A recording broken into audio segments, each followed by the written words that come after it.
Hello दोस्तों। सबसे पहले आप लोगों से सॉरी कहना चाहता हूँ। A big sorry to all of you because I had made a video, but आप देख सकते हो कि यहाँ पर नोट्स प्रॉपर मैंने इस पर जो है लिख रखा है। दिखाता हूँ बस एक सेकंड। आप देख सकते हैं सबको जो है पढ़ा रखा है मैंने, और अंडरलाइन कर रखा है, टिक किया है, जैसे मैं पढ़ाता हूँ, ठीक है, प्रॉपरली। बट टेक्निकल ग्लिच के नाते ये मेरा 55 मिनट का वीडियो था जो मैंने पूरा लगभग पूरा कर दिया था। देखिए, एक एक चीज़ मैं गोल करके पूरी तरह से इंडिकेट करके पढ़ाया हूँ। ये पोर्शन केवल बच गया था, एक डेढ़ पेज का। तो ये पूरा वीडियो टेक्निकल ग्लिच के कारण ख़राब हो गया, और वो मिला भी नहीं, मतलब सेव नहीं हुआ एटलीस्ट, मतलब सेव नहीं हो पाया। उस कारण से फिर कल वीडियोस नहीं आ पाई। So I am really very sorry. And चूँकि समय बहुत कम है, इसलिए हम लोग ये वीडियो रात के 1 बजे रिकॉर्ड कर रहे हैं। आप टाइम देख सकते हो, अगर आप चाहो तो मैं आपको टाइम दिखा सकता हूँ, ठीक है ना। ये देखिए 12:36 हो रहा है, रात का हो रहा है, दिन का 12:36 नहीं हो रहा। तो अब मुझे लगता है कि 1 से सवा घंटे लगेंगे, तो 1 डेढ़ बजे तक मैं ये वीडियो रिकॉर्ड कर लूँगा। तो चलिए शुरू करते हैं फिर से उसी इंथुजियाज्म के साथ कि जिस तरह से मैंने इसको बनाया था शाम में, ठीक है। तो आ जाइए, शुरू होता है। सबसे पहले मैंने बताया था एसडीजी क्या होती है, तो इसके ऊपर मैंने बोला कि ये सतत विकास लक्ष्य या सस्टेनेबल सस्टेनेबल डेवलपमेंट गोल्स, इसको बोलते हैं एसडीजी, ठीक है।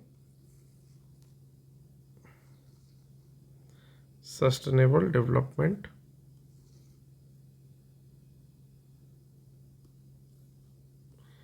गोल्स, ठीक है। तो सस्टेनेबल डेवलपमेंट गोल्स को सतत विकास लक्ष्य कहते हैं, और ये टोटल 17 सतत विकास लक्ष्य जो है बनाए गए हैं। तो पहला सतत विकास लक्ष्य क्या है? पहला सतत विकास लक्ष्य है कि गरीबी की समाप्ति या इरेडिकेट पॉवर्टी, यानी कि हम लोग गरीबी को समाप्त कर देंगे, ठीक है, मिल करके। इसको प्राप्त कब तक करना था? तो सभी कंट्रीज़ को मिल करके 2030 तक प्राप्त करना था, 2030 तक। लेकिन लगता नहीं है ऐसा कि प्राप्त कर पाएंगे। इसके ऊपर एसडीएसएन ने, यानी कि सस्टेनेबल डेवलपमेंट, जो आपका सस्टेनेबल डेवलपमेंट सॉल्यूशन नेटवर्क है, उसकी हम लोग रिपोर्ट भी आपको बता चुके हैं। तो चलिए मतलब दूसरा देखते हैं। तो पहला है गरीबी की समाप्ति, दूसरा है भूखमरी से मुक्ति। जब गरीबी नहीं रहेगी तो भूखमरी नहीं रहेगी, ऐसे याद करो। भूखमरी नहीं रहेगी तो अच्छा स्वास्थ्य लेने की कोशिश करोगे, तो अच्छा स्वास्थ्य रहेगा, ठीक है। यानी कि लोगों के लिए स्वास्थ्य एवं आरोग्यता, अच्छा स्वास्थ्य रहेगा तो आप चौथी चीज़ जो करोगे वो क्वालिटी एजुकेशन लेना चाहोगे, यानी कि गुणवत्ता परक शिक्षा लेना चाहोगे। फिर उसके बाद क्या होगा? जेंडर इक्वलिटी, यानी कि लैंगिक समानता की बात आती है। लैंगिक समानता के बाद स्वच्छ जल और स्वच्छता, यानी कि काम वाटर एंड सैनिटेशन की बात आती है। किफ़ायती और स्वच्छ ऊर्जा, क्लीन एनर्जी की बात आती है। उत्कृष्ट कार्य करोगे, डिसेंट वर्क एंड आपका आर्थिक वृद्धि, यानी कि इकोनॉमिकल ग्रोथ। देन उद्योग नवाचार और बुनियादी ढांचे का विकास, ये 9वें नंबर का है। तो आई जो है वो अल्फ़ाबेटिकली 9th नंबर पर आता है, तो उसका मतलब है इंडस्ट्री, इनोवेशन एंड इंफ्रास्ट्रक्चर। फिर 10वां आता है आपका असमानता में कमी, इनक्वलिटीज़, रिड्यूस इनक्वलिटीज़। 11 नंबर कहता है सस्टेनेबल सिटी होगी, और उसी तरह से आपका कम्युनिटी होगी जिसका डेवलपमेंट करेंगे, तो धारणीय विकास और सामुदायिक विकास। जिम्मेदारी के साथ उपभोग और उत्पादन करेंगे, रिस्पॉन्सिबल कंजम्पशन एंड प्रोडक्शन करेंगे। 13 नंबर कहता है कि आपका जलवायु, यानी कि जलवायु कार्यवाही, तेरा जलवायु कार्यवाही, ठीक है ना, मेरा जलवायु कार्यवाही नहीं, तेरा जलवायु कार्यवाही, ठीक है। 14 क्या कहता है? 14th कहता है जल के अंदर जीवन जिस तरह से होता है, यानी कि जल में जीवन, और फिर जल के ऊपर जीवन, यानी कुल मिलाकर के थल पर जीवन, यानी कि स्थलीय जीवों की सुरक्षा, 15th। फिर आता है शांति, न्याय और सशक्त संस्थाएं, 16 नंबर, और लक्ष्यों के लिए भागीदारी। इंपॉर्टेंट कौन सा है सर? तो देखिए, जो पहले की इंपॉर्टेंट चीज़ें थी वो बता दे रहा हूँ। लाइक वो हमेशा पूछते थे कि जलवायु कार्यवाही कौन सी है, ठीक है ना। और क्या पूछते थे? तो और पूछते थे स्टार्टिंग का 4-5 कि भूखमरी से मुक्ति कौन सा है, ठीक है ना, गुणवत्ता परक शिक्षा किसमें है, लैंगिक समानता किसमें है, ठीक है। अभी क्या पूछ रहे हैं? अभी का ट्रेंड जो है ये बीच का है, ये जो 7 से लेकर के 11 है ये बीच का है। तो ऐसे याद कर लो, 7 ऊर्जा, ठीक है ना, सूरज का 7वां घोड़ा, और ऊर्जा किससे मिलती है? तो सूरज से मिलती है। तो 7 ऊर्जा, 8 कार्य, ठीक है ना, 8 उत्कृष्ट कार्य। 7 ऊर्जा, 8 उत्कृष्ट कार्य, 9 उद्योग। 9 कैसे बताया हूं मैं? 9 मतलब आई, अल्फ़ाबेटिकली ABCD काउंट करोगे तो आई जो है 9th नंबर पर है, यानी कि industry, innovation and infrastructure. 10 inequalities में कमी, 11 सस्टेनेबल सिटी और जो है कम्युनिटी डेवलपमेंट। तो जब इंडस्ट्री लगा लेंगे, उद्योग नवाचार कर लेंगे तो असमानताएं बढ़ेंगी, तो हमें असमानताओं में कमी करनी है। क्यों इंडस्ट्री लगाने पर सर ऐसा कैसे होगा? तो यार नवाचार जब भी करने जाओगे ना, नवाचार इनोवेशन, तो कुछ एक्स्ट्रा चीज़ें खर्च होंगी, तो वो असमानताएं हैं, तो उस असमानताओं को नेक्स्ट स्टेप में कम करना होगा। असमानताओं में कमी कर दोगे तो अपने आप धारणीय शहर बन जाएगा, सस्टेनेबल सिटी बन जाएगी। यहाँ पर जहाँ पर आप हर चीज़ का सही उपयोग कर रहे हो, सही मात्रा में कर रहे हो और आने वाली पीढ़ियों के लिए छोड़ रहे हो, और जिम्मेदारी के साथ उपभोग और उत्पादन सिखाएगा अगला। बस हो गया। चलिए अगला आता है कि रामसर स्थल। तो मैंने ऐसे शुरू किया था कि रामसर स्थल अभी वर्तमान में 91 है। रामसर एक स्थान है, ईरान में पड़ता है, और ईरान में 2 फरवरी 1971 को, जितना मैं जान रहा हूँ, वहाँ पर एक सम्मेलन हुआ था जिसको रामसर सम्मेलन कहते हैं। रामसर सम्मेलन के साथ जितनी भी आर्द्र भूमियाँ हैं, उन आर्द्र भूमियों को क्या कहते हैं? तो आर्द्र भूमियाँ, that is also called wetlands, that मतलब named as they are kidneys of the earth, means वो पृथ्वी के वृक्क हैं, यानी कि कुल मिलाकर के वो छानने की प्रोसेस कर रहे हैं, रिफाइनिंग प्रोसेस कर रहे हैं। कहीं कहीं छानना एग्जैक्टली रिफाइनिंग नहीं है, लेकिन प्योरीफिकेशन आप कह सकते हो, ठीक है ना। किस चीज़ का प्योरीफिकेशन करते हैं सर? तो यार वाटर का प्योरीफिकेशन कर सकते हैं, ठीक है ना, कि जहाँ पर वेटलैंड्स है वो क्या कर रहे हैं? पानी का प्योरीफिकेशन कर रहे हैं, पानी रस रस के नीचे जा रहा है, रिस रिस के, ठीक है, जो कि आपका क्लीन वाटर में कन्वर्ट हो रहा है, ठीक है। और भी काम करते हैं, तो वेटलैंड्स को बचाना जरूरी है, वो 71 में समझ में आया सबको। तो उसके बाद से हर कंट्री में कुछ वेटलैंड्स घोषित होने लगी कि भाई ये वेटलैंड है, वो वेटलैंड है, जो कि रामसर की लिस्ट में आ रही है, ठीक है। तो उस हिसाब से भारत में जो सबसे अधिक वेटलैंड्स वाला प्रदेश है वो है हमारा तमिलनाडु। मैंने नाम बताया था कि सबसे बड़ी वेटलैंड जो तमिलनाडु के है वो मन्नार की खाड़ी समुद्री जैवमंडल रिजर्व बताया था, और इंग्लिश में बोलेंगे कि gulf of Mannar biosphere reserve, ठीक है ना। तो गल्फ ऑफ मन्नार है वहाँ पर। दूसरा है पॉइंट कैलिमर, वन्यजीव भी है और पक्षी अभ्यारण्य भी है। पिचवरम मैंने याद करने के लिए कहा कि पिचवरम मैंग्रोव्स आप याद कर लीजिएगा। पल्लीकरनई मार्श रिजर्व फॉरेस्ट है वहाँ पर। वेल्लोड पक्षी अभ्यारण्य है, कुंथुकुलम पक्षी अभ्यारण्य है, और किरीकिली पक्षी अभ्यारण्य है। इसके अलावा क्या है? इसके अलावा है मित्रों उद्धय मार्तंडपुरम, ठीक है ना, उद्धय मार्तंडपुरम। तो ये जो है उद्दंड मार्तंड नहीं है, उद्धय मार्तंडपुरम पक्षी अभ्यारण्य है। फिर है वेदांत थंगल पक्षी अभ्यारण्य, फिर है वेम्बनूर वेटलैंड कॉम्प्लेक्स, फिर आता है चित्रांगुदी पक्षी अभ्यारण्य, सुचिंद्रम थेरूर वेटलैंड कॉम्प्लेक्स, वडुवूर पक्षी अभ्यारण्य, कांजीर कुलम पक्षी अभ्यारण्य, कराईवेटी, लॉन्गवुड शोला। तो लॉन्गवुड शोला थोड़ा सा कन्फ्यूज़न हो रहा था मुझे लग रहा था कि जैसे जो भी शोला फॉरेस्ट होते हैं वो आपका केरल के साइड में होते हैं मोस्टली, ठीक है। तो ये लॉन्गवुड शोला पहले मुझे लगा कि कहीं ऐसा तो नहीं केरल का है, तो नहीं, इसलिए इसको मार्क कर दिया। ये जो है लॉन्गवुड शोला ये तमिलनाडु का ही है। फिर नंजरायण पक्षी है, काजुवेली है, तीर्थांगल है, सक्कर कोट्टई है। तो ये टोटल 20 जो है रामसर स्थल हैं, अलग अलग श्रेणी के हो सकते हैं, मतलब उसमें पक्षी अभ्यारण्य भी है, बायोस्फीयर रिजर्व्स भी हैं, ठीक है ना, हर तरह के हैं इसमें। फिर दूसरा आता है उत्तर प्रदेश में। तो उत्तर प्रदेश में संख्या है 10, याद रखिएगा। उत्तर प्रदेश में संख्या है 10 रामसर स्थलों की, जिसमें ऊपरी गंगा सबसे बड़ी है। उसके बाद आता है हैदरपुर, फिर बखीरा, समसपुर, पार्वती अर्गा। तो आपको याद ही होगा कि बखीरा जो है संत कबीर नगर में, समसपुर रायबरेली में, पार्वती अर्गा गोंडा में, समन जो है मैनपुरी में, सुर सरोवर या कीथम झील आगरा में, सांडी हरदोई में, नवाबगंज उन्नाव में, और सरसई नावर आप बताओ कहाँ पर है? सरसई नावर तो अभी नहीं याद आ रहा है, ठीक है। तो कौशाम्बी उशाम्बी में क्या है? सरसई नावर, ठीक है। एक बार इसको कमेंट बॉक्स में करो सरसई नावर कहाँ पर है। तो ये सारी झीलें जो हैं ये उत्तर प्रदेश में है, ठीक है। इसके अलावा भी है, पंजाब में है, कितना है? 6 है। पंजाब के अलावा किसमें 6 है? तो उड़ीसा में 6 है, ठीक है। तो ये भी पॉइंट याद रखेंगे, पंजाब और उड़ीसा में, पंजाब प्लस उड़ीसा में क्या है? 6 है। तो प्रश्न ऐसे पूछ सकता है कहाँ पर निम्न में सेम आपका वेटलैंड्स है, तो पता चलेगा सारा वेटलैंड्स रट के गए। प्रश्न ऐसा पूछ लिया कि आंसर चेक कर रहे हैं कि हम तो कर्नाटक और मध्य प्रदेश लगाए थे, ठीक है। तो उसके लिए तैयार रहना है कि पंजाब और उड़ीसा याद कर लो, उड़ता पंजाब और उड़ीसा। उड़ता पंजाब याद है ना, तो बस याद कर लो उड़ता पंजाब मतलब उड़ीसा और पंजाब। यहाँ पर 6 वेटलैंड्स है। पहला है ब्यास संरक्षण आपके पंजाब में, दूसरा है हरिके बराज या हरिके झील, तीसरा है रोपड़, तो ये जगह का नाम पता होगा, केशोपुर मियानी सामुदायिक रिजर्व। उसके बाद कांजली को मैंने हाईलाइट किया है, याद रखिएगा। नांगल, इसको रिवाइज कर लेते हैं तुरंत। व्यास है, हरिके है, रोपड़ है, केशोपुर है, कांजली है, नांगल है, ठीक है। व्यास है, हरिके है, रोपड़ है, केशोपुर है, कांजली है, नांगल है, पंजाब में है सब। फिर आता है उड़ीसा में, तो चिल्का झील है, सतकोसिया गार्ज है, भितरकनिका है, तंपारा है, हीराकुंड है, अंशुपा है। ठीक है, अंशुपा को मध्य प्रदेश मत लगा देना, अंशुपा उड़ीसा में है, हीराकुंड उड़ीसा में है, तंपारा उड़ीसा में है, भितरकनिका उड़ीसा में है, सतकोसिया गॉर्ज उड़ीसा में और चिल्का उड़ीसा में है। फिर आता है जम्मू कश्मीर, यहाँ पर 5 पड़ती है। जम्मू कश्मीर के अलावा और कहाँ कहाँ 5 पड़ती है, तो मध्य प्रदेश में भी 5 पड़ती है। ठीक है, मध्य प्रदेश में भी 5 पड़ती है। ठीक, जम्मू और कश्मीर मध्य प्रदेश, ऐसे याद कर लो, जम्मू कश्मीर मध्य प्रदेश। चलो, सुरिनसर मानसर कहाँ पर है, तो जम्मू कश्मीर में। हाईगम कहाँ पर है, तो जम्मू कश्मीर में। शालबुर्ग कहाँ पर है, तो हाँ जम्मू कश्मीर में। वूलर कहाँ पर है, तो जम्मू कश्मीर में। होकेरा कहाँ पर है, तो जम्मू कश्मीर में। ठीक है ना, यानी कि वूलर, होकेरा, सुरिनसर मानसर। सुरिनसर मानसर मुझे हरियाणा लगता था, इसलिए इसको गौर से याद करना है, क्योंकि शुरू में जब मैंने 2 बार इसको कभी पढ़ा था अपने समय में, तो मुझे ये हरियाणा ही फील होता था। है ये जम्मू कश्मीर में। ठीक है ना, तो भूल जाता था। तो सुरिनसर मानसर कहाँ पर है, तो जम्मू कश्मीर में। हाईगम कहाँ पर है, जम्मू कश्मीर में। और शालबुग कहाँ पर है, जम्मू कश्मीर में। फिर आते हैं मध्य प्रदेश में, तो यहाँ पर भोज है, साख्य है, यशवंत है, सिरपुर है, तवा है। भोज, साख्य, सिरपुर, यशवंत, तवा। भोज, साख्य, सिरपुर, यशवंत, तवा। ठीक है, कर्नाटक में 4 है, कौन कौन है, रंगनाथिट्टू है, अंक समुद्र है, अघनाशिनी है, तो अघनाशिनी याद रखना, कर्नाटक में स्थित है, अघनाशिनी एस्चुरी।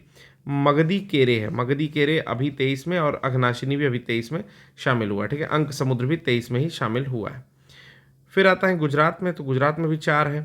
ठीक है, क्या है गुजरात में, तो नल सरोवर है, थोल झील है, वधवाना है, खिजड़िया है। ठीक है, सारा का सारा इंपॉर्टेंट है। नल सरोवर, थोल झील, वधवाना, खिजड़िया, गुजरात में भी 4 है। और कहाँ 4 है, तो राजस्थान में 4 है। कहाँ पर, सांभर झील, केवलादेव, मेनार और खिचन। सांभर झील, केवलादेव, मेनार और खिचन, यहाँ पर भी 4 बायोस्फीयर रिजर्व है, सॉरी रामसर स्थल है। तो एक राजस्थान हो गया, एक हो गया कर्नाटक, और एक हो गया गुजरात। ठीक ना,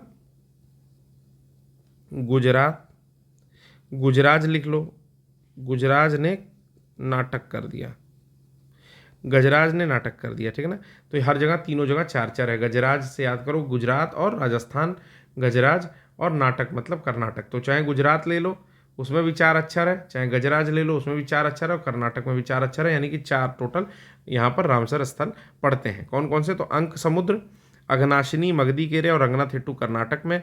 गुजरात में नल सरोवर, थोल झील, वधवाना और खिजड़िया। और आपके राजस्थान में पड़ता है सांभर, केवलादेव, मेनार और खिचन। फिर आता है 3 वाला, तो 3 वाला देख लेते हैं। हिमाचल प्रदेश में है 3, केरल में है 3, महाराष्ट्र में है 3, बिहार में है 3। हिमाचल, केरल, महाराष्ट्र, बिहार। ठीक ना, महा महाबिहा, हिमा, केर। ठीक है ना, तो कुछ इस तरह से कह रहा है कि हमारा ब्याह, मतलब मेरा शादी कहाँ हो रहा है, हिमा से, हिमा के साथ। ठीक है, तो हिमा मतलब हेमा मालिनी की बात कर रहे हैं। ख्वाब बड़े ऊंचे हैं भाई साहब के। चलिए आ जाइए।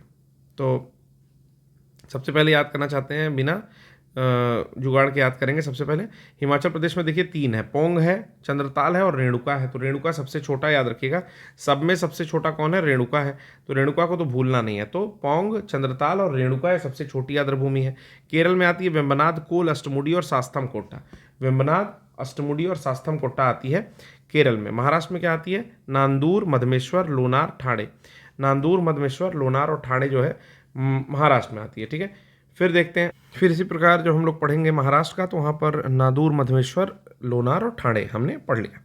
बिहार में पढ़ेंगे तो कांवर झील आती है, कांवर ताल आर्द्रभूमि, नकटी और नागी। तो नागी और नकटी 2023 में आई है और काफ़ी फेमस है। पूछता है, एक साथ पूछा हुआ प्रश्न है कि नागी और नकटी पक्षी अभयारण्य कहाँ पर है, तो ये दोनों बिहार में है। कांवर ताल भी बिहार में है। लद्दाख में सो मोररी, जो कि पहले से रामसर स्थल है, 2002 से। सो कर 2020 में आया था। तो यहाँ पर 2 स्थल है, हरियाणा में भिंडवास और सुल्तानपुर राष्ट्रीय उद्यान। सुल्तानपुर काफ़ी फेमस है, याद रख सकते हैं। भिंडवास भी है, 2021 में दोनों शामिल हुआ था। और ये दोनों हरियाणा से आते हैं। राजस्थान का मैंने बता दिया, पश्चिम बंगाल से सुंदरबन और पूर्वी कलकत्ता आर्द्रभूमि, ये 2 आती है। सबसे बड़ी जो आर्द्रभूमि है भारत की, वो है सुंदरबन आर्द्रभूमि। फिर आता है हमारा उत्तराखंड में आसन आता है, गोवा में नंदा झील आती है, आंध्र प्रदेश में कोलेरू, असम में बहुत फेमस दीपोर बील आता है, मणिपुर में लोकटक लेक आती है, मिजोरम में पाला, रुद्रसागर, त्रिपुरा का फेमस है, झारखंड में उधवा झील पक्षी अभ्यारण्य आता है, काफ़ी इंपॉर्टेंट है, 2024 में ज्वाइन हुआ है, तो अगर पुराना डेटा आपने कहीं से पढ़ा होगा तो अपडेट कर लीजिएगा। उधवा झील पक्षी अभ्यारण्य 2024 में झारखंड का एक यहाँ पर रामसर स्थल है, और खेचो पलरी ये है सिक्किम का। ठीक है, आशा करता हूँ कि चीज़ें आपको समझ में आ रही होंगी। फिर वन्य प्राणी और उनका वैज्ञानिक नाम, 4 वन्य प्राणियों का नाम है, जैसे भारतीय जंगली गधा, एशियाई जंगली गधा, बारहसिंघा और चिंकारा और नीलगाय का। तो जो चिंकारा होता है उसका नाम है गजेला बेनेटी। कई बार न्यूज़ में अगर हिंदू पढ़ा होगा, द हिंदू न्यूज़पेपर, तो उसमें कई बार आपको ये गजेला बनेटी कोष्टक में या ब्रैकेट में लिखा हुआ मिलता है। तो चिंकारा जो है उसका जो आर्टिफिशियल मतलब सॉरी साइंटिफिक नाम है, वैज्ञानिक नाम, वो है गजेला बनेटी। नीलगाय का है बोसालाफस ट्रेगो केमेलस। बोसालाफस ट्रेगो केमेलस जो है नीलगाय का है। बाकी बारहसिंघा का रूसरवस दुआउसेली, रूसरवस दुआउसेली जो है बारहसिंघा का नाम है। एशियाई जंगली गधे का नाम है इक्वस हेमियोनस, और वहीं इक्वस हेमियोनस खुर जो है वो भारतीय जंगली गधे का नाम है। भारत के प्रमुख बायोस्फीयर रिजर्व की बात करें तो यहाँ पर अचानक मार, अमरकंटक, अगस्त्यमाला, दिहांग दिबांग, दिब्रू सखोवा, ग्रेट निकोबार, मन्नार की खाड़ी, कंचनजंगा, मानस, नंदा देवी, नीलगिरी। नीलगिरी सबसे पहले इंडिया का पहला बायोस्फीयर रिजर्व था, यहाँ पर मैंने लिखा भी था पढ़ाते समय।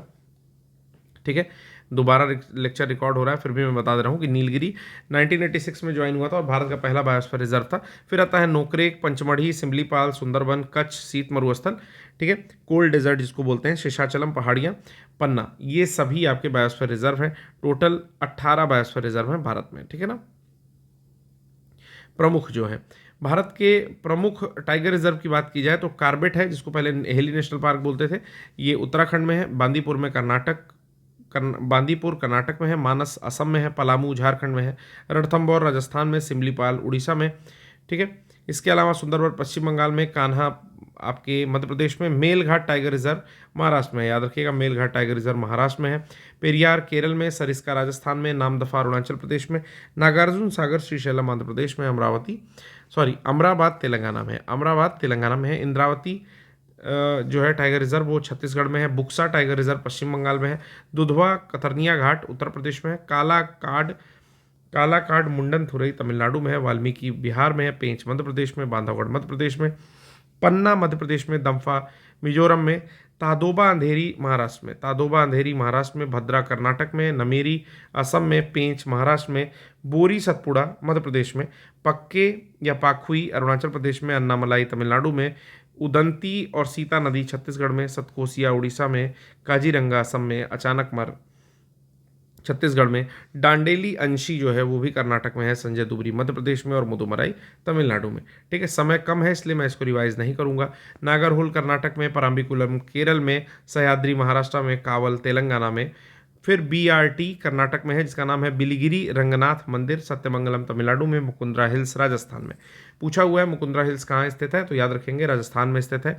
नवेगांव नागजीरा महाराष्ट्र में स्थित है। नवेगांव नागजीरा महाराष्ट्र में है। पीलीभीत अपने उत्तर प्रदेश में है। बोर महाराष्ट्र में है। बोर कहाँ है, महाराष्ट्र में है। राजाजी उत्तराखंड में। ओरंग असम में। कामलांग अरुणाचल प्रदेश में। सी विल्लीपुथूर मेघामलई ये आपका तमिलनाडु में। रामगढ़ विषधरी राजस्थान में है। रानीपुर उत्तर प्रदेश में। रानी दुर्गावती मध्य प्रदेश में। धौलपुर करौली टाइगर रिजर्व राजस्थान में। गुरु घासीदास तामोर पिंगला छत्तीसगढ़ में। रातापानी मध्य प्रदेश में। और सबसे नया माधव टाइगर रिजर्व जो शामिल हुआ है वो भी मध्य प्रदेश में। तो इस प्रकार जो highest number of tiger reserve है वो कहाँ पर पड़ता है, तो highest number of tiger reserve पड़ते हैं MP में। ठीक है, याद रखना है। फिर आते हैं पर्यावरण से संबंधित कुछ दिन है, जैसे विश्व पर्यावरण दिवस मनाया जाता है 5 जून को। विश्व वानिकी दिवस मनाया जाता है 21 मार्च को। ठीक है, वहीं 20 मार्च की बात करें तो मेरे हिसाब से गौरैया दिवस होता है। विश्व पर्यावास दिवस मनाया जाता है अक्टूबर का प्रथम सप्ताह। ठीक है, तो विश्व पर्यावास दिवस मनाया जाता है अक्टूबर का प्रथम सप्ताह। ओजोन दिवस मनाया जाता है 16 सितंबर को। पृथ्वी दिवस मनाया जाता है 22 अप्रैल को। वहीं 22 मई की अगर बात करें तो जैव विविधता दिवस मनाया जाता है 22 मई को। और 22 मार्च को विश्व जल दिवस मनाया जाता है। बात करें विश्व टॉयलेट दिवस की या शौचालय दिवस की, तो 19 तारीख को यानी कि 19 नवंबर को शौचालय दिवस मनाया जाता है। और 3 मार्च को विश्व वन्य जीव दिवस मनाया जाता है। वहीं 31 मई को तंबाकू निषेध डे मनाया जाता है। ठीक है, यहाँ पर भारत के राष्ट्रीय उद्यान के बारे में लिखा हुआ है, जैसे असम में काजीरंगा फेमस है। गुजरात में गिर फेमस है। मध्य प्रदेश में कान्हा बहुत फेमस है राष्ट्रीय उद्यान। और उत्तराखंड में कार्बेट नेशनल पार्क फेमस है। बात करें ISFR की, जिसको बोलते हैं India state of forest report, तो ये रिपोर्ट जो है अब मैं उस तरीके से नहीं बताऊंगा, इसको पहले भी पढ़ाया जा चुका है और मैंने जब इससे पहले लेक्चर रिकॉर्ड किया तो मैंने एक एक डेटा दिया। अब यहाँ पर जो इंपॉर्टेंट डेटा है मैं केवल वही बताऊंगा आपको। जैसे कुल वनावरण और वृक्षावरण, यानी कि दोनों चीज़ अगर देखी जाए कि वन का आवरण भी देखा जाए और वृक्ष का आवरण भी देखा जाए तो 827,356.95 वर्ग किलोमीटर है। 827,356, 827,356, 827,356 जो है ये टोटल वनावरण और वृक्षावरण है। अगर प्रतिशतता की बात की जाए दोनों के तो वह है 25.17, लेकिन उसमें अगर वन वाले की बात की जाए परसेंटेज की तो वह है 21.76, यानी कि वृक्ष कितना है तो 3.41 घटा के आ जाएगा वही चीज़, ठीक है, जो कि नीचे दिया हुआ है 3.41, यानी कि केवल वृक्ष के परसेंटेज की बात की जाए तो 3.41 वृक्ष का परसेंटेज है, ठीक है। फिर आता है आईएसएफआर 2023 के अनुसार क्षेत्रफल की दृष्टि से आईएसएफआर 2021 की तुलना में आईएसएफआर 2023 में वनावरण में वृद्धि दिखाने वाले 5 राज्य कौन से हैं। तो क्षेत्रफल की दृष्टि से अगर देखा जाए, मतलब एरिया वाइज, कि किसी एरिया विशेष में वहाँ पर बहुत ज़्यादा वन थे लेकिन एरिया में ही और ज़्यादा बढ़ोतरी हो गई है वन में, तो कौन कौन से, मिजोरम में हो गई है, ठीक है, गुजरात में हो गई है, उड़ीसा में हो गई है, कर्नाटक में हो गई है और केरल में हो गई है। तो याद कर लेंगे कि मिजोरम, गुजरात, उड़ीसा, कर्नाटक और केरल में जो क्षेत्रफल की दृष्टि से बढ़ोतरी होनी है 2021 वाली रिपोर्ट के कंपैरिजन में, तो वहाँ पर ये बढ़ोतरी दिख रही है, ठीक है। अच्छा, मजे की बात क्या है कि मिजोरम इसमें एक ऐसा स्टेट है जो कि 85% से अधिक में उसके एरिया में जो है वृक्षावरण, मतलब टोटल जो फॉरेस्ट है वो फैला हुआ है, ठीक है। अब आता है यहाँ पर 4 ऐसे स्टेट भी दिख रहे हैं जहाँ पर वृद्धि दिख रही है, जैसे प्रतिशतता की दृष्टि से वृद्धि दिख रही है कि मतलब वहाँ पे पहले मान लीजिए कि 20% वन था, अभी 20.5 हो गया, ऐसे बस एक समझने के लिए। तो 5% के आसपास इंक्रीमेंट दिख रहा है चंडीगढ़ में, 1.74 दिख रहा है बिहार में, मिजोरम में 1.36 और गुजरात में 1.21 परसेंटेज के हिसाब से बढ़ोतरी दिख रही है। फिर हम लोग आते हैं कि ऐसे 5 राज्य बताइए जहां क्षेत्रफल की दृष्टि से सर्वाधिक वनावरण है। तो क्षेत्रफल सबसे अधिक कहां पर है? मध्य प्रदेश में जो है सबसे ज़्यादा वन का क्षेत्रफल है, यानी कि पूरे देश की बात की जाए तो सबसे ज़्यादा जो किलोमीटर ऑफ वंस फैले हुए हैं, स्क्वायर किलोमीटर ऑफ वंस, वो फैले हुए हैं आपके मध्य प्रदेश में। फिर आता है अरुणाचल प्रदेश, फिर आता है छत्तीसगढ़, उड़ीसा और महाराष्ट्र। तो 3 याद करिए, कैसे याद करेंगे? मध्य प्रदेश का एक टुकड़ा है छत्तीसगढ़ और एक है अरुणाचल प्रदेश। तो यहाँ पर तीनों में एरिया ऑफ वन जो है बहुत ज़्यादा फैले हुए हैं। वहीं बात की जाए अगर परसेंटेज की तरफ से, तो मिजोरम जो है मैंने बताया भी एक 85% से ज़्यादा वहाँ टोटल एरिया के, जैसे अगर एरिया इतना है मिजोरम का तो इतने में तो कम से कम वन फैला हुआ है, यानी कि 85% टोटल में वन फैला हुआ है, ठीक है। अगला क्या कहता है कि अगला है अरुणाचल प्रदेश में, यानी कि 78.67% अरुणाचल में, मेघालय में 75, मणिपुर में 74.28% वन फैला हुआ है। फिर बात करें एसएफआर 2023 के अनुसार, तो क्षेत्रफल की दृष्टि से सर्वाधिक वनावरण वाले राज्य कौन से हैं? क्षेत्रफल की दृष्टि से बात कर रहा है और किसकी बात कर रहा है? संघीय राज्य क्षेत्र की बात कर रहा है। तो सबसे ज़्यादा है जम्मू एंड कश्मीर में वन, ठीक है। फिर आता है अंडमान एंड निकोबार में और फिर आता है लद्दाख में। लेकिन अगर परसेंटेज की बात करेगा तो सबसे ज़्यादा लद्दाख में परसेंटेज के हिसाब से वन हो जाएगा, ठीक है। तो वो पढ़ लेते हैं पहले। तो यहाँ पर सॉरी, अच्छा लद्दाख था ये, सॉरी लद्दाख में नहीं, लक्षद्वीप में है, ठीक है। परसेंटेज के हिसाब से देख लेते हैं कि प्रतिशतता की दृष्टि से सर्वाधिक वनावरण वाले जो 3 संघीय क्षेत्र हैं वो कौन है? तो लक्षद्वीप है, अंडमान निकोबार है और जम्मू और कश्मीर है, ठीक है। जबकि एरिया के हिसाब से जम्मू कश्मीर में सबसे ज़्यादा है, फिर है अंडमान निकोबार में, फिर उसके बाद आपका लद्दाख और इत्यादि चीज़ें आती हैं, ठीक है। फिर हम लोग यहाँ पर कुछ चीज़ें स्किप कर रहे हैं। अगर आपको देखना है न्यूनतम वाला डेटा तो आप न्यूनतम वाला डेटा देख सकते हैं, ठीक है। हम लोग चल रहे हैं सीधे यहाँ पर, ठीक है। यहाँ पर क्या दे रहा है कि गैर वन क्षेत्र में विकसित किया गया वह पादप जिसे भारतीय वन संशोधन अधिनियम 2017 में वृक्षों की परिभाषा से विलोपित किया गया था, उसका नाम है बांस। मतलब एक तो ये गैर वन क्षेत्र में पाया जाता है, वन क्षेत्र में नहीं पाया जाता, यानी कि वृक्षावरण के केस में आप क्षेत्र में पाया जाएगा। और इसको 2017 वाले भारतीय वन संशोधन अधिनियम के तहत वृक्ष की परिभाषा से विलोपित कर दिया गया था, तो वो है बांस, ठीक है।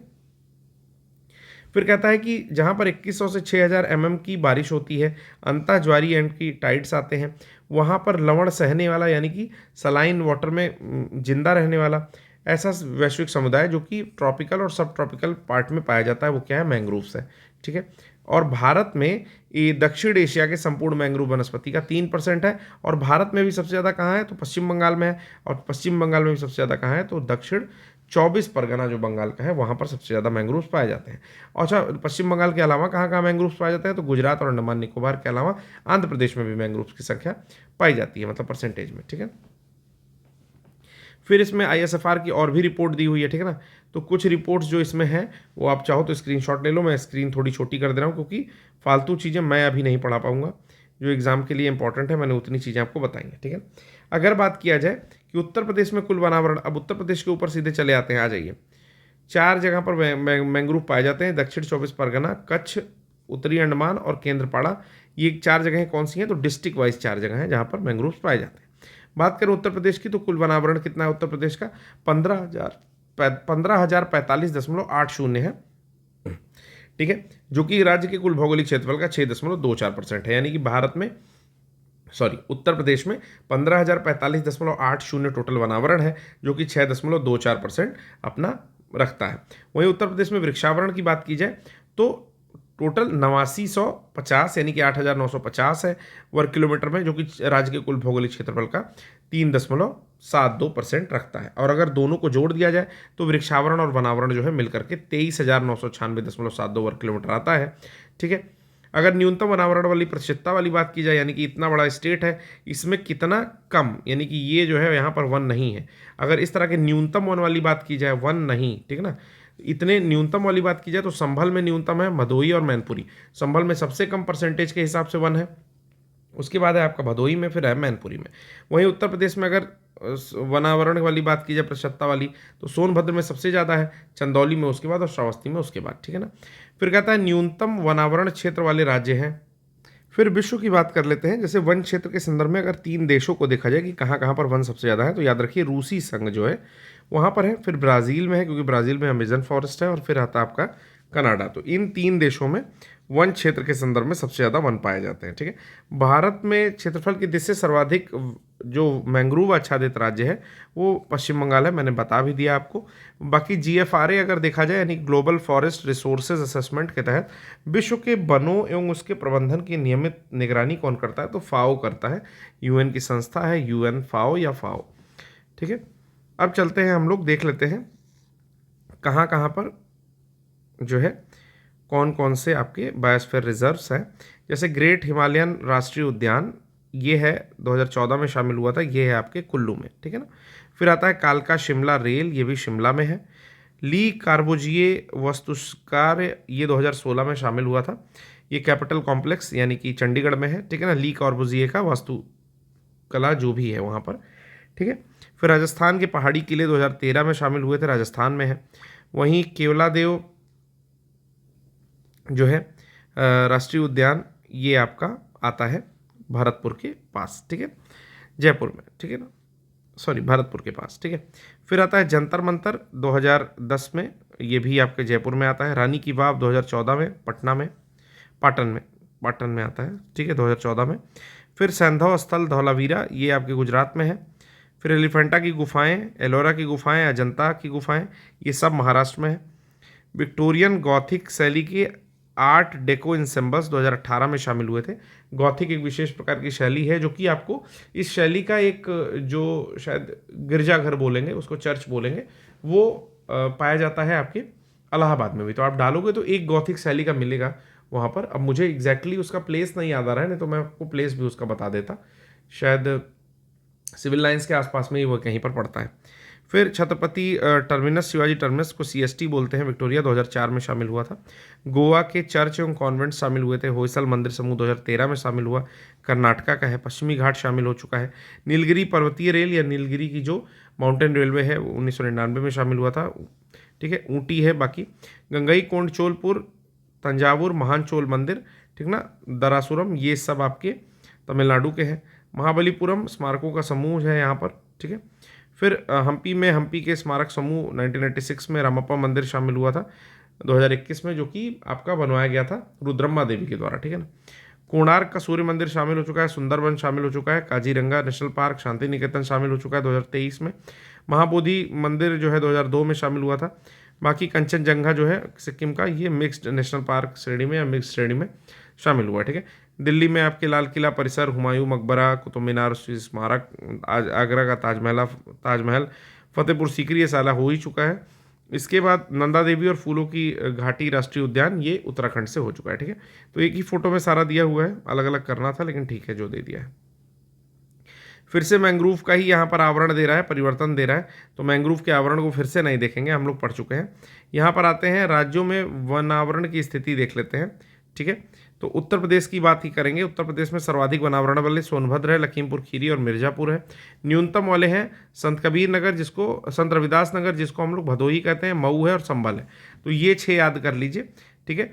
प्रतिशतता में जाएंगे तो सोनभद्र, चंदौली और श्रावस्ती पड़ता है। तो अगर सबसे पहले हम लोग क्षेत्र में जाएंगे, क्षेत्र के इलाके से हिसाब से सोनभद्र में सबसे ज़्यादा जो है वनावरण है।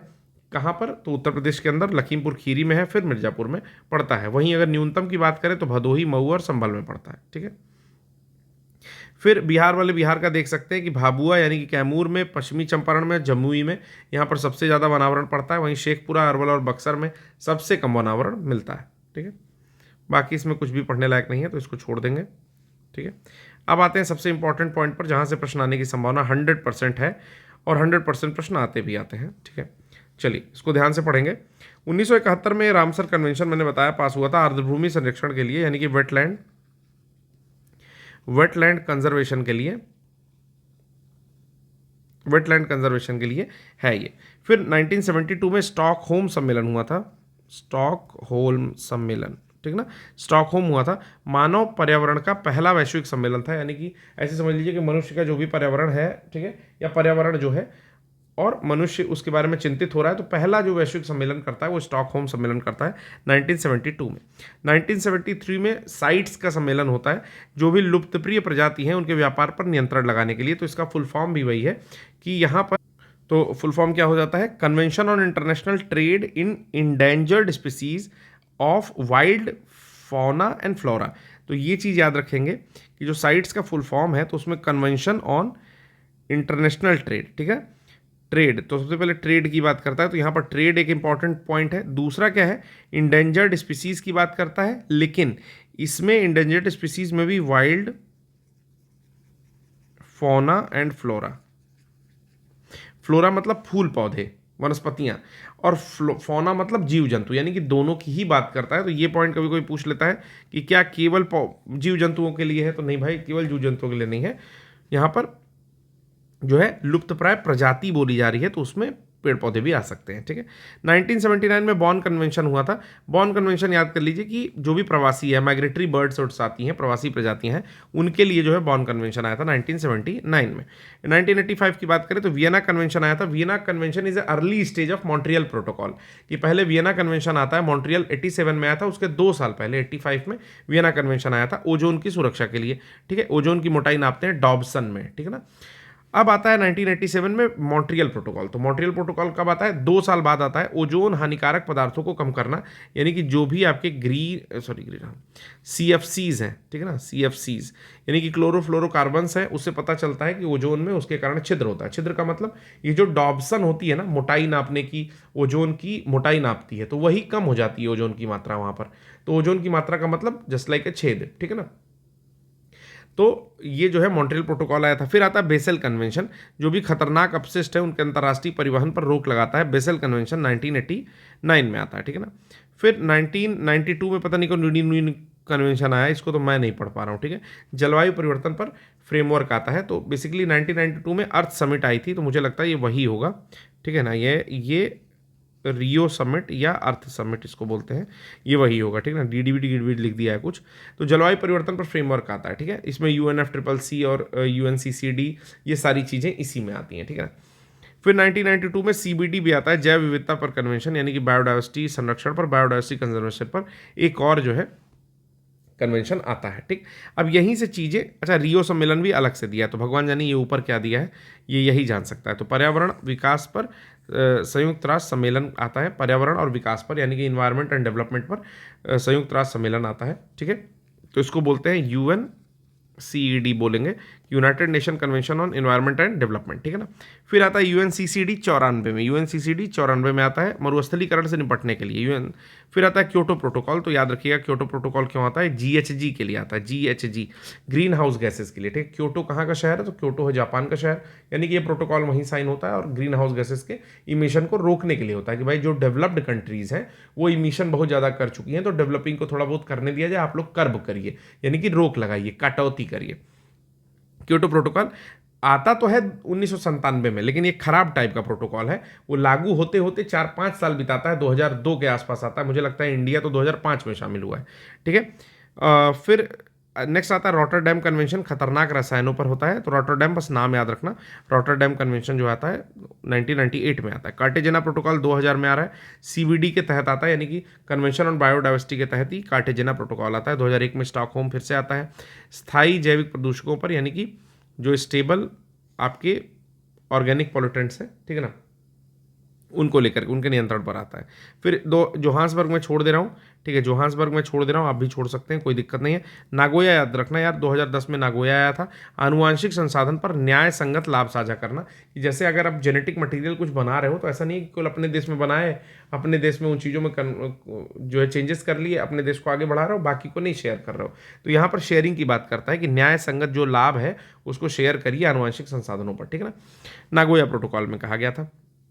नागोया भी जापान का ही शहर है। फिर रियो 20 आया। रियो 20 कैसे आया? तो 1992 में आपने देखा है यहाँ पर रियो समिट आया, तो इससे 20 साल जोड़ दोगे तो 2002 प्लस 2020 सॉरी 12, तो यहाँ पर रियो 20 आता है, जो कि सतत विकास पर संयुक्त राष्ट्र सम्मेलन है, यानी कि सस्टेनेबल डेवलपमेंट पर, सतत विकास पर, सस्टेनेबल डेवलपमेंट पर आपका संयुक्त राष्ट्र सम्मेलन है। तो United nation convention on sustainable development ये आता है आपका। फिर मीना माता कन्वेंशन आता है, तो मीना माता 2013 में आता है। पारा प्रदूषण को लेकर के मीना माता डिजीज भी हुई थी, वही कन्वेंशन भी है। फिर आता है 2015 में सतत विकास शिखर सम्मेलन, यानी कि एसडीजी को अपनाने के लिए 2015 में पेरिस सम्मेलन में अपनाया गया। तो याद रखिएगा 2015 में पेरिस समझौता होता है, COP21, उसी समय ये भी होता है। सतत विकास शिखर सम्मेलन भी उसी समय होता है और पेरिस समझौता भी उसी समय होता है। तो उसी समय एसडीजीज को अपनाया गया और पेरिस समझौते में जलवायु परिवर्तन के विरुद्ध जो है वैश्विक कार्यवाही की बात कही गई, ठीक है। फिर आता है आपका ग्लोबल 500, ये जो है एक वो दिया जाता है, अवार्ड दिया जाता है महत्वपूर्ण कार्य जो करता है, तो ये प्रधानमंत्री मोदी जी को मिल चुका है। टायलर पुरस्कार जो है पर्यावरण सुरक्षा और पारिस्थितिकी क्षेत्र में उल्लेखनीय योगदान करने पर मिलता है। और बोरलॉग जो है कृषि और पर्यावरण क्षेत्र में मिलता है। एक बार पूछा था कि नॉर्मन ई बोरलॉग जो है, नॉर्मन ई बोरलॉग, उनको जो है नोबेल जो मिला वो किस क्षेत्र में मिला? सबसे पहले दे दिया कृषि। कृषि में नहीं मिला तो मेरे भाई कृषि में नोबेल मिलता ही नहीं है यार, ठीक है ना।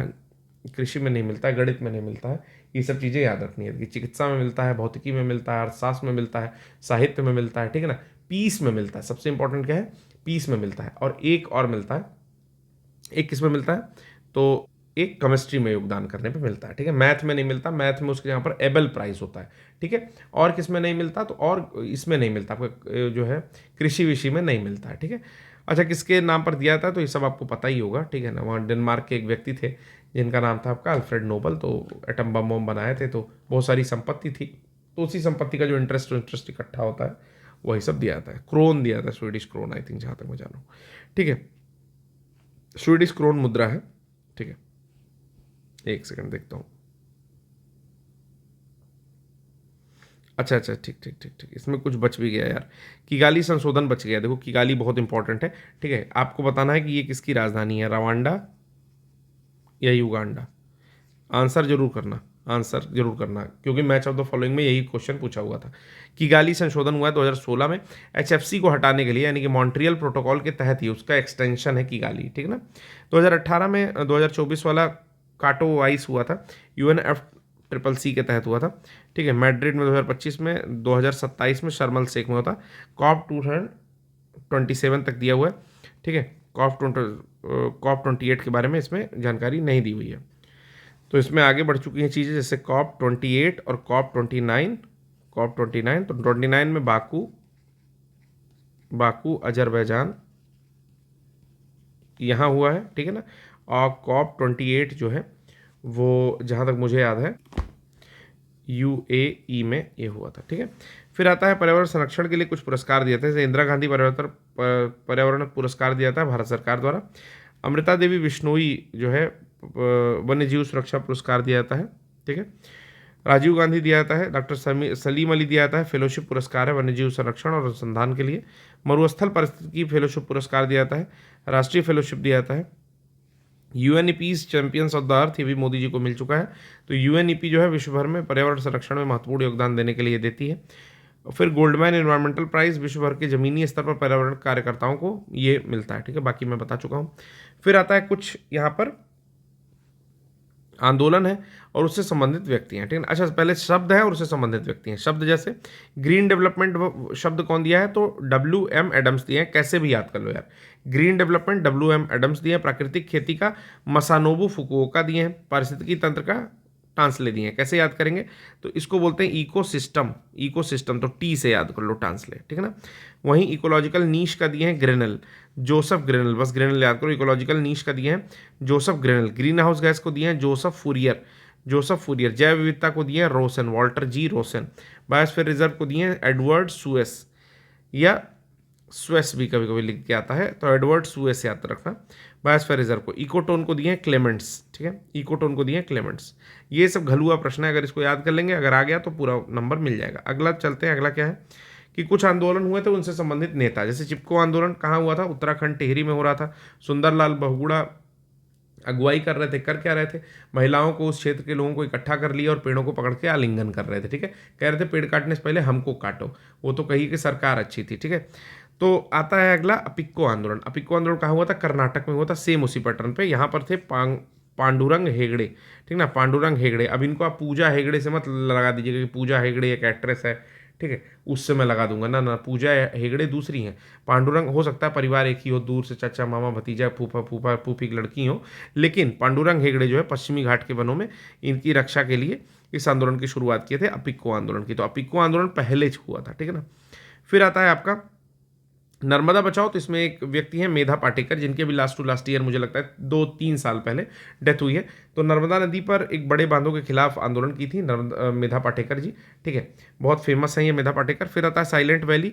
तो MK प्रसाद ने केरल में साइलेंट वैली राष्ट्रीय उद्यान को हाइड्रो इलेक्ट्रिक परियोजना से बचाने के लिए, हाइड्रो इलेक्ट्रिक मतलब पन बिजली परियोजना वहाँ पर आ रही थी, तो उससे बचाने के लिए इन्होंने एक आंदोलन चलाया था। विश्नोई आंदोलन बहुत इंपॉर्टेंट है, मतलब सारे आंदोलन का अगर मदर आंदोलन आपको जानना हो तो विश्नोई आंदोलन है। क्यों विश्नोई समाज इतना अच्छा है आप जान सकते हैं। एक्चुअली है क्या कि खेजड़ी का पेड़ होता है राजस्थान में, ठीक है ना, क्या रुकिए, खेजड़ी, खेजड़ी का पेड़ होता है। तो एक ठो राजा थे वहाँ के, ठीक है, तो वो कटवा रहे थे खेजड़ी के पेड़, और विश्नोई समुदाय उसको मानता है। तो ये एक जो माता है अमृता देवी विश्नोई, वो उस पेड़ से लिपटती हैं और उनके साथ ही कटवा दिया जाता है, मतलब उनको भी मार दिया जाता है, ठीक है।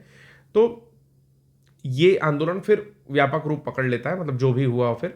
लेकिन ये याद रखना है कि खेजड़ी का पेड़ क्या है, एक जंगली पेड़ है, श्रब्स है, झाड़ी नुमा पेड़ है, ठीक है। जैसे अगर आपने शमी का पेड़ देखा होगा, शमी का थोड़ा बड़े क्वालिटी का पेड़, ठीक है ना, तो शमी का पेड़ शनि जी की पूजा वूजा होती है, तो वो ऐसा ही बिल्कुल एग्जैक्टली वैसा ही पेड़ है। खेजड़ी का पेड़ भी उसी टाइप का है, श्रब टाइप का पेड़ है। श्रब मतलब होता है थोड़ी छोटी झाड़ी, मतलब बड़े में होगी लेकिन झाड़ी टाइप का रहेगा, वो पेड़ नहीं बन जाएगा बहुत बड़ा, ठीक है।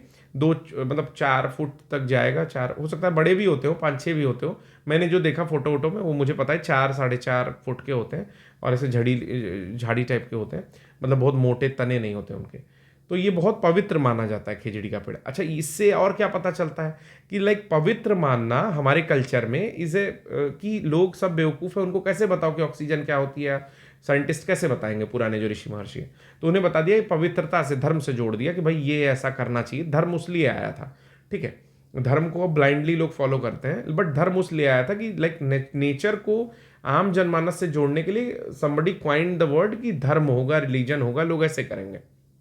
इसी बहाने पेड़ों को पानी देंगे, सोचेंगे भगवान है, कुछ जादू हो जाएगा, ठीक है, ऐसा। तो आप देख सकते हो कि कितना प्रेम है प्रकृति से, ठीक है। ये अभी की बात नहीं है, कितना प्रेम है प्रकृति से। बट वो चीज़ें जब मुझे नहीं दिखती हैं, मे भी आप लोग को भी ऐसा लगता हो कि डेवलपमेंट एक लिमिट तक अगर हो रहा है, ठीक है, तो we can called it development, ठीक है ना, कि बड़ी अच्छी सड़कें हैं, जल्दी जा आ रहे हैं। सारा खेल किसका है, जल्दीबाजी का। देखिए, अगर आप, खैर विषयांतर हो रहा हूँ लेकिन बता रहा हूँ आपको कि सारा खेल है जल्दीबाजी का, कि आपको कुछ काम जल्दी कर देना है, ठीक। पहला ये, ठीक। दूसरा क्या है, मनी। मनी कैसे, एनी हाउ, ये वर्ड गलत है कि मनी कैसे, एनी हाउ। दूसरा, पहला है कि जल्दी, और दूसरा है मनी। ये दो चीज़ें जो है कुछ नहीं देखती हैं कि आपके पेड़ बर्बाद हो रहे हैं, क्या बर्बाद हो रहा है, क्या नहीं बर्बाद हो रहा है, ठीक है। ये बोलना, ये कहानियाँ पढ़ना कि भाई पहले समय में जो है संथाल विद्रोह हुआ क्योंकि उनके जंगल ले लिए गए, उनके पहाड़ी इलाके ले लिए गए, ठीक ना, लेकिन वो चीज़ें अभी वास्तविकता में किसी को पता नहीं चल रही हैं। But it's very very means कि लोगों ने नज़र फेर रखी है। It's very devastating for our country कि शायद हम लोग कहीं पर ऑफिसर तो बनना चाहते हैं for earning money any how, मतलब किसी भी तरीके से, लेकिन वो जो कोर है ना, कि आप दे के क्या जाओगे, वो तो जाना सबको है। शायद लाइफ का मेन थीम लोग नहीं समझ पाते हैं। आप उतना ही उपभोग करोगे जितना लिखा है आपके उसमें, लेकिन आप दे के क्या जाओगे, क्योंकि एक पेड़ काट देने में शायद फिर से अगर उसी क्वालिटी का पेड़ उगेगा तो 5 साल मिनिमम लगेंगे शायद हाइट तक पहुंचने में, या 6 साल लगेंगे, ठीक है। लेकिन प्लानिंग इतनी खराब है कि किसी का घर गिराना हो ना, वो चीज़ें आज के समय में काफ़ी आसान है, चाहे कोई ऑफिसर हुआ या फिर कोई व्यक्ति हुआ, कोई नेता हुआ। I will not comment directly, but मुझे लगता है कि थोड़ी सी एथिकल वैल्यूज़ जो है ना, वो जिंदा होनी चाहिए लोगों में। अदरवाइज कोई पशु या कोई इंसान में बहुत डिफरेंस नहीं रह जाता। चलिए, तो अमृता देवी बिश्नोई के बारे में ये कहानी थी कि भाई उन्होंने अपने प्राण की रक्षा, मतलब प्राण की आहुति दे दी थी। टिहरी बांध कहाँ था, तो सुंदरलाल बहुगुणा जो है टिहरी बांध परियोजना में भी पर्यावरणीय चिंताओं को उठाए थे कि टिहरी बांध बढ़ना है, बहुत बड़ा बांध है, ठीक है, तो उससे पर्यावरण में बहुत सारी प्रॉब्लम्स हो सकती हैं। टिहरी में इतना सारा पानी इकट्ठा होगा, वो ऐसा इलाका है कि भूस्खलन की चीज़ें, और जोशीमठ वाला आप देख ही रहे थे, 1-1.5 साल पहले पूरा न्यूज़ में था। तो यही सब चीज़ें हैं कि बहुत सारा पानी जब इकट्ठा करोगे, जैसे अभी चाइना जो एक सबसे बड़ा बिगेस्ट डैम बनाने वाला है अरुणाचल के आसपास, तो उसमें ये भी कहा जा रहा है कि इतना सारा पानी रहेगा कि वो पृथ्वी को स्लो कर देगा, उसकी मूवमेंट को स्लो कर देगा, ठीक है। तो उस पर अभी साइंटिस्ट रिसर्चेस चल रही हैं, लेकिन अगर उसने बना दिया तो बहुत सारी प्रॉब्लम्स आने वाली हैं अपने भारत के साइड में, ठीक है ना। फिर आता है चिल्का झील। यहाँ पर एस.के. पटनायक थे, उड़ीसा में चिल्का झील का पारिस्थितिकी तंत्र को खतरे से बताने के लिए ये आंदोलन चलाए थे। नर्मदा घाटी परियोजना, बाबा आमटे ने नर्मदा घाटी परियोजना को लेकर के आए थे, और विशेष रूप से सरदार सरोवर बांध के खिलाफ ये बात कर रहे थे। कितना हम लोग का बचा है इसमें, तो हम लोग का ये लास्ट टॉपिक है, ठीक है, ये लास्ट टॉपिक है कि इन सीटू और एक्स सीटू। तो देखिए, इन सीटू एक्स सीटू आसानी से समझने के लिए कैसे समझेंगे। इन सीटू मतलब ये होता है कि किसी भी प्राणी को उसी इलाके में रखो जहाँ का वो रहने वाला है। एक्स सीटू ये होता है कि हम नया इलाका बनाएंगे, वैसा ही बना देंगे जैसा वो रहता था, और फिर हम उसको टप से वहाँ पर लेते आएंगे। जैसे आप अपने आसपास में कोई भी, अगर आपके आसपास में कोई भी जूलॉजिकल गार्डन हो या बोटानिकल गार्डन हो, तो आप उसको गौर से देखिए। क्या है कि जूलॉजिकल गार्डन जो है,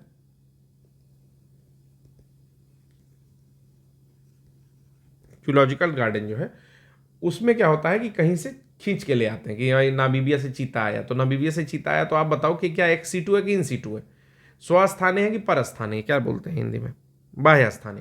तो ये बाह्य स्थाने है, एक्स सीटू है। सीटू मतलब उसका प्लेस, एक्स मतलब बाहर, इन सीटू मतलब अपने प्लेस के अंदर, ठीक है। तो सामान्य सी बात है कि किसी भी जियोलॉजिकल गार्डन में, बोटानिकल गार्डन में, कोई भी गार्डन है, तो वहाँ से उठा उठा के ले आओगे दिखाने के लिए, ठीक है। जबकि राष्ट्रीय उद्यान, नेशनल पार्क, मतलब वो जहाँ रह रहा था, जैसे काजीरंगा में वन हॉर्न राइनो मान लो रह रहा है कि एक सींग वाला, एक नाक पे एक सींग वाला गैंडा, तो वो वहीं रहता है, उसी को पार्क डेवलप कर दिया, वो वहीं रहता था, वहीं रह रहा है, तो खुशी से रहेगा ना, अपने घर में जो रहेगा खुशी से रहेगा। वन्य जीव अभयारण्य, BR जिसको बोलते हैं, बायोस्फीयर रिजर्व्स, तो ये भी जो है इन सीटू है कि जहाँ रहता था वहीं रह रहा है, ठीक है। फिर उसी को हिंदी में लिख दिया। पवित्र उपवन क्या होता है, पवित्र उपवन को बोलते हैं सैक्रेड ग्रुप्स, ठीक है ना। सैक्रेड ग्रुप्स यानी कि जहाँ, मतलब ऐसे समझ लो ना, पुराना टाइप का इलाका है, सैक्रेड ग्रुप्स उनको बोलते हैं, जो कि वहाँ की कम्युनिटीज़ के द्वारा रिवर्ड किया जाता है, सम्मान दिया जाता है, और उसको प्रोटेक्ट किया जाता है, उसको सैक्रेड ग्रुप्स बोलेंगे। बेसिकली वहाँ के फ्लोरा फौना जीव जंतु को किसी एक कम्युनिटीज़ के द्वारा रखा जाता है, तो उसका नाम दे दिया सैक्रेड ग्रुप या पवित्र उपवन। प्राकृतिक आवास जो उसका है, संरक्षित वन क्षेत्र हो गया, समुद्री संरक्षित क्षेत्र हो गया, जैव विविधता विरासत स्थल हो गया, मछली अभ्यारण्य हो गया। तो ये सब क्या है, अपने ही इलाके में थे, अपने ही इलाके में है। अच्छा, उठा के लाने वाला एक्स सीटू कौन कौन सा है, जैसे बीज बैंक हो गया।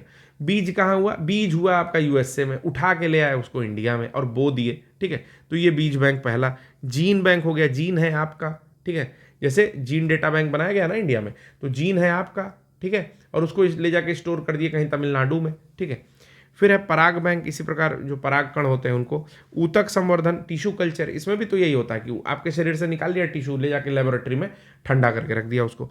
भ्रूण रक्षा, सेम उसी प्रकार से एम्ब्रियो होता है, सेम उसी प्रकार से क्या होता है, सेम उसी प्रकार से IVF होता है, ठीक ना, इन विट्रो फर्टिलाइजेशन, ठीक है ना। कृत्रिम गर्भाधान कैसे कराते हैं? तो भैया कृत्रिम गर्भाधान में कोई मेटिंग तो होती नहीं है कि पशु पशु की, मनुष्य मनुष्य की, फूल फूल की, ठीक है ना। ऐसे तो मेटिंग हो नहीं रही है, क्या हो रही है? कहीं से उठा के ले आ रहे हैं पशु का सीमेन, डाल रहे हैं दूसरे में, ठीक है ना, कृत्रिम विधियों से, तो कृत्रिम गर्भाधान हो गया। क्लोनिंग, क्लोनिंग भी सेम वही चीज़ है, ठीक है। वनस्पति उद्यान, तो वही मैंने अभी बताया आपको कि जैसे बोटानिकल गार्डन को वनस्पति विज्ञान उद्यान बोलेंगे, प्राणी उद्यान तो जूलॉजिकल गार्डन को प्राणी उद्यान बोलेंगे, जीवाश्म पार्क, फॉसिल पार्क जो होते हैं उसमें भी उठा के ले आएंगे, डीएनए बैंक में उठा के ले आएंगे, फील्ड जिन में ले आएंगे, इनविट्रो संरक्षण इनके इनविट्रो फर्टिलाइजेशन आईवीएफ में उठा के ले आएंगे। इसके अलावा भी बहुत सारा होता है, जैसे पूछता है बायोवेंटिंग, तो बायोवेंटिंग क्या है, ध्यान से समझना। जैसे ये जमीन है, ठीक है ना, यहाँ पर कुछ जीवाणु हैं, ठीक है, आप क्या करते हो, वेंट बनाते हो, हवा ऑक्सीजन देते हो इसमें से, तो ये जीवाणु क्या करेंगे, और ज़्यादा संवर्धित हो जाएंगे। जैसे ही किसी को ऑक्सीजन दोगे, खाए पिएगा, मजा करेगा, ठीक है, तो ये संवर्धित हो जाएंगे। तो ये क्या है, बायोवेंटिंग एक्स सीटू है कि इन सीटू है? यह है इन सीटू, क्योंकि ये अपने प्लेस पे ही है, उसके बाद ऐसा हो रहा है, ठीक। लेकिन अभी इसको उठा के कहीं ले जाते, जैसे उठा के क्या कर रहे हैं, बायो टॉयलेट बना दिए हैं, सुना होगा ना बायो टॉयलेट, कि ट्रेनों में जाइए तो साफ सुथरा बायो टॉयलेट है, इसमें डिब्बा उब्बा मत फेंकिए क्योंकि जाम हो जाएगा, बायो टॉयलेट चोक हो जाएगी, ये वो करते हैं। कर क्या रहे हैं, अरे भाई बहुत सारे माइक्रोब्स को ले जा करके उसी के डिब्बा के नीचवा लगाते हैं, तो जब कोई स्टूल पास करता है उसमें, मतलब पूप करता है, तो वो सब उसको बायो ऑर्गेनिजम्स जो है वो उसको क्या करते हैं, खाते पीते पचाते हैं। अब बनाते क्या है, गैस बनाते हैं, ठीक है ना। क्या करते हैं, खाते पीते पचाते हैं, बनाते हैं गैस, गैस से कलेक्ट की जाती है, डिफरेंट डिफरेंट वर्क में काम की जाएगी, ठीक है। तो यही सारी चीज़ें हैं। अब हम लोग का जो नेक्स्ट टॉपिक है वो है यहाँ पर कृषि है। कृषि में बहुत सेलेक्टेड पढ़ना है, कृषि में बहुत सेलेक्टेड पढ़ना है, ठीक है, बहुत ही सेलेक्टेड पढ़ना है। मतलब कृषि को ऐसे जानिए कि अगर 6 पन्ने का है तो हम एक ही पेज पढ़ेंगे इसमें, ठीक है, और हम आ जाएंगे विविध पे। तो जो कल नेक्स्ट क्लास होगी रात में वो विविध होगी ही होगी, 100% होगी, ठीक है ना। और मेरे ओर से मैं फिर से एक बार I am really very sorry कि कल की क्लास मेरी गड़बड़ हो गई, इसलिए क्लास नहीं आ पाई। तो मैं इसको तड़के ही लगा दे रहा हूँ। अभी 1:30 बजे, मुझे लगता है कि 2 बज रहा होगा, लगभग 2 बज रहा है, क्योंकि 50 मिनट की क्लास हुई है, 10 मिनट का गैप था इसमें, तो लगभग 2 बजने वाला है। मैं इसको सुबह 6:30 बजे लगाता हूँ। आशा करता हूँ कि आप लोग को पसंद आएगी, ठीक है। चलिए, धन्यवाद।